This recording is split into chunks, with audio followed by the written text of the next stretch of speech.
Everything changed in an instant when I heard my husband's harsh tone over the phone. He sharply questioned why I always fell apart when he needed me the most, completely indifferent to the fact that I was in the hospital, worried sick about our baby's well-being. Instead of offering support, he grumbled about his hunger and the lack of my home-cooked meals, saying he was too impatient to wait and planned to eat out with his parents. This left me to figure out how to make my way back from the hospital. His words only heightened my anxiety and sorrow, amplifying my fears for our unborn child's safety and my ability to protect them. I had once been a committed cosmetic salesperson, recognized for my diligence and success, with many accolades to my name. Falling in love with my husband had felt like a fairy tale, and our courtship quickly led to marriage. But after discovering my pregnancy, I faced the difficult decision to leave my job to reduce the risk of miscarriage, prioritizing the well-being of our future family. As my pregnancy progressed, my husband's support dwindled. The initial excitement had given way to irritation, and daily tasks became Herculean efforts. I struggled to meet his expectations, and his constant inquiries about lunch, along with his dismissive comments about the simple meals I managed to prepare, left me feeling disheartened.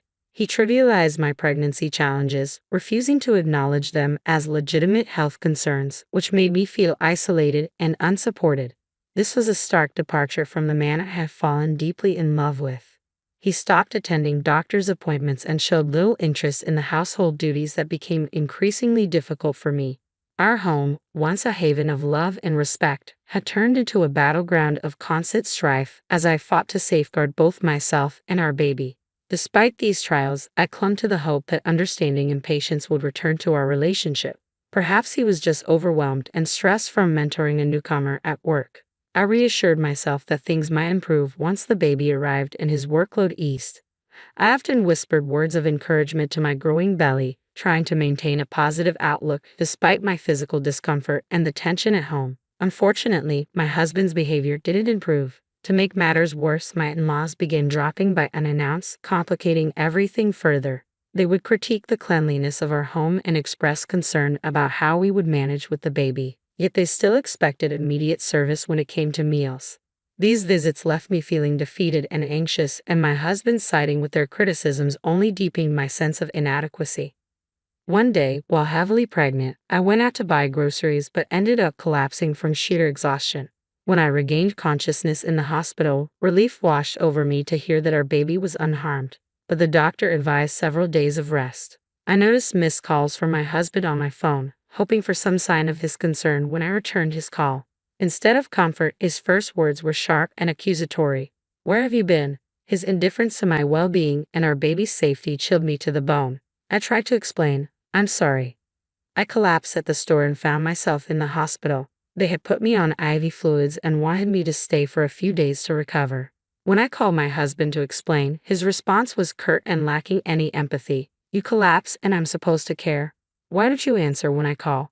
"You're so slow," he retorted, worsening my distress. Overwhelmed by his harshness, I pleaded, "Please stop yelling. It's not good for the baby." But he dismissed my concerns, continuing to complain, "We're starving here waiting for your awful cooking, and you're just relaxing in the hospital." It was clear that he preferred dining out with his parents rather than being there for me in my time of need. This realization only deepened the stark negativity surrounding our home environment, an atmosphere I feared would envelop our child. The sharp sting of my husband's anger and apparent indifference felt crushing. I hung up the phone, feeling utterly abandoned and heartbroken as I shuffled back to my hospital room, tears flooding my cheeks, a stark reflection of my vulnerability. In that low moment, a familiar, comforting voice reached out to me. "Are you okay?" Looking up, I saw Elizabeth, a cherished acquaintance from my days as a cosmetic salesperson, extending a comforting towel toward me. Seeing her again brought me an immense sense of relief and warmth. "Elizabeth, it's you. I'm so glad you remember me." Our unexpected meeting felt like a beacon of kindness and connection in my darkest hour.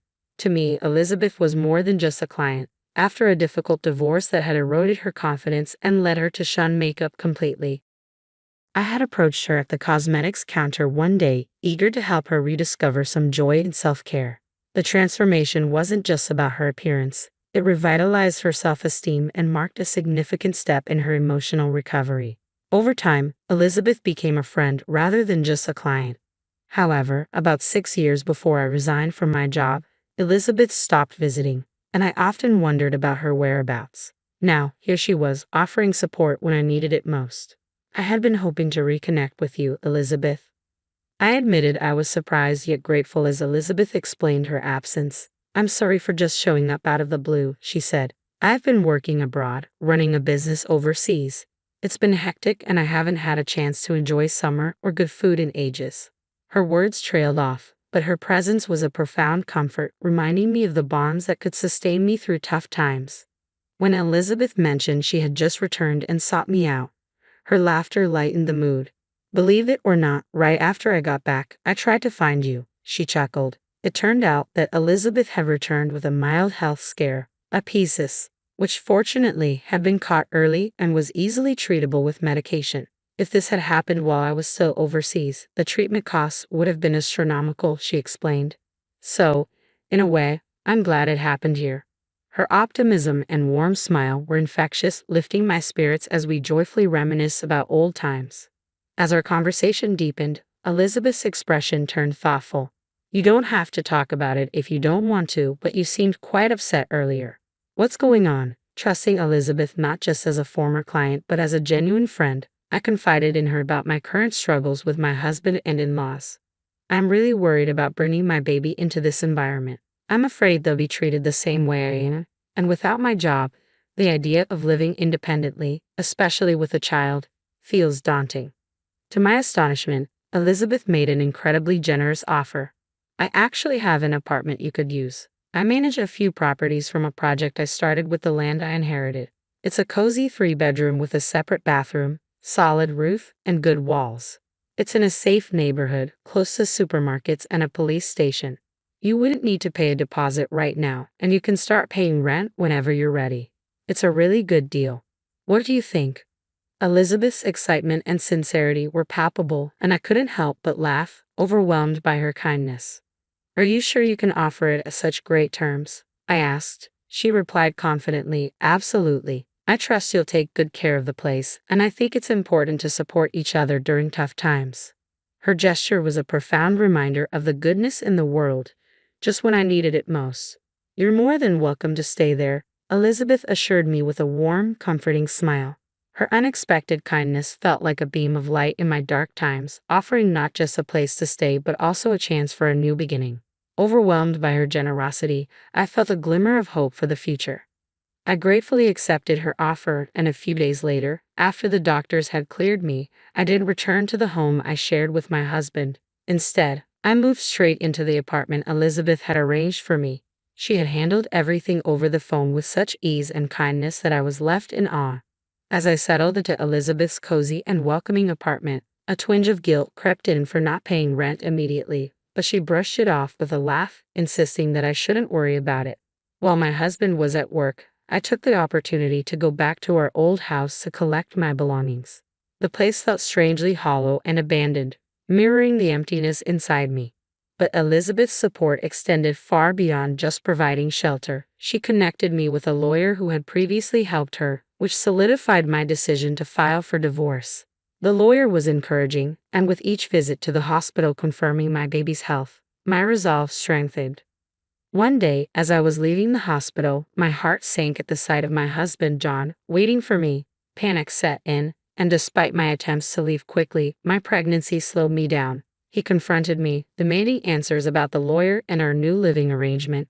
Gripping my arm tightly, stating my ground, I insisted that any discussions about divorce, compensation, or child support should be conducted through my lawyer. I refused to go home with him. Just then, a young woman named Lisa intervened. She introduced herself and stepped protectively in front of me, her tense interaction with John revealing an underlying strain. Lisa firmly told him that he couldn't force me to leave against my will. Her bold stance was a stark contrast to my vulnerability, providing an unexpected layer of support when I needed it most. Lisa's firm resolve, coupled with her threat to call the police, dramatically shifted the dynamics of the situation, giving me the much-needed boost of hope and courage to stand my ground. Seeing her determination, John quickly retreated, fear evident in his hurried exit. Overwhelmed with relief, my knees nearly gave way beneath me. Lisa promptly came over to support me, asking with genuine concern, "Are you okay?" I apologized, feeling a rush of emotions, but she brushed it off and immediately hailed a taxi to ensure I got home safely. Despite my protests about troubling her, she reassured me it was no bother at all. When I shared my address with her, she was surprised to discover that I lived just below her. What a serendipitous twist that we were neighbors. Lisa, always cheerful and kind, revealed that she was a new employee at John's workplace. She had reported his inappropriate conduct, which had resulted in him being stripped of his mentorship role. John had a history of insensitivity, especially towards female colleagues, often making inappropriate remarks about personal matters such as menstruation and marriage. Lisa confided that the issues with John extended beyond professional boundaries, something I had painfully experienced during my pregnancy. In the 2 weeks since our encounter, Lisa and I had grown close, frequently sharing meals and conversations. She informed me that due to multiple complaints, John had been reassigned to a subsidiary of the company. Intriguingly, Lisa turned out to be the daughter of Elizabeth, the very Elizabeth who owned the apartment I was now living in. I was staying in the apartment, reflecting on how John had often boastfully mentioned managing Elizabeth's account, only to face a demotion due to his poor conduct. Elizabeth had been instrumental in holding him accountable for his actions at work and towards me. Lisa, motivated by her desire to address workplace issues based on her own merits, acted upon realizing my connection to her mother. Elizabeth encouraged Lisa to take proactive steps, emphasizing the importance of standing up against inappropriate behavior in any environment. This revelation deepened the bond between us, as we both appreciated the strength and support stemming from our shared experiences. With John's diminished role and increased responsibilities at work affecting his income, he found himself in a drastically altered position. Elizabeth, leveraging her extensive experience, counseled me to stand firm and not succumb to John's attempts to elicit sympathy. This guidance proved invaluable as I moved forward with my decision to divorce him. Despite John's attempts to reach out through our lawyer, sharing tales of his difficult job situation and expressing longing and apologies, I remained resolute, staunchly supported by Elizabeth. Ultimately, John had no option but to accept the divorce and agree to the terms, which included child support and compensation. As I navigated this new chapter, another challenge arose with my in-laws, particularly my father-in-law, who was overly enthusiastic about the baby being a boy. I sensed the undercurrents of impending issues, and soon enough, my in-laws made their intentions clear. One day, as I was leaving the house, my father-in-law confronted me aggressively, grabbing my arm and declaring that once the baby was born, I must relinquish him to the family, claiming the baby was the rightful heir. Despite my attempts to break free, his grip was unyielding. At that moment, Lisa's commanding voice cut through the tension. With her expertise in judo, skills honed to protect herself and her mother during tough times, she intervened swiftly, employing a maneuver to release me from his hold. Lisa, a nationally recognized judoka, sternly reprimanded my father-in-law for his disregard of John's behavior and his intrusive demands on my life. She staunchly defended my right to a fresh start and made it clear that any further meddling was unacceptable. Just then, the sound of approaching sirens signaled that help was on the way. Lisa had prudently called the police before stepping in to assist me. My mother-in-law, who had been observing from a nearby car, remained silent as the police arrived and detained both her and my father-in-law. The arrest of my father-in-law was a pivotal moment, prompting my mother-in-law to reflect and ultimately decide to divorce him, signaling a significant shift in my tumultuous family relations. When John tried to convince his mother to let him accompany her to start anew in the countryside, she firmly refused, communicating through the lawyer to apologize for her previous actions and leaving some money as a gesture of goodwill. Elizabeth helped me understand that such gestures often stem from a desire for forgiveness and an intention to contribute to my son's future, especially after a significant life change like leaving a marriage. Although I was surprised by her turnaround, given her prior behavior, I appreciated her efforts to make amends. Once the divorce was finalized, I welcomed a healthy baby boy into the world, choosing solitude over a troubled life with John.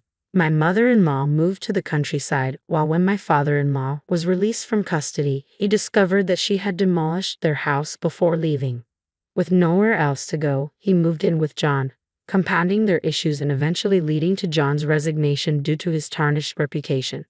Despite these upheavals, child support payments were consistently handled, likely facilitated by Elizabeth and the lawyer. Lisa's courage and integrity at work did not go unnoticed. She was promoted to project leader, earning the respect and admiration of her peers. Elizabeth's various initiatives, including projects for women-only properties and housing for foreigners, continued to thrive. As for me, once my son was old enough, I planned to rejoin the workforce. Elizabeth graciously offered me a position at a new high-end cosmetics store she was launching. Both Elizabeth and Lisa continued to be a great source of support, showing immense affection for my son and treating him as if he were Elizabeth's grandchild. Lisa also made time to visit us regularly. Their unwavering strength and kindness were not only a comfort during my most challenging times but also a powerful example of the resilience and protectiveness I aspire to embody for my son. Inspired by these remarkable women, I was determined to provide the same level of strength and protection for my son as they had for me.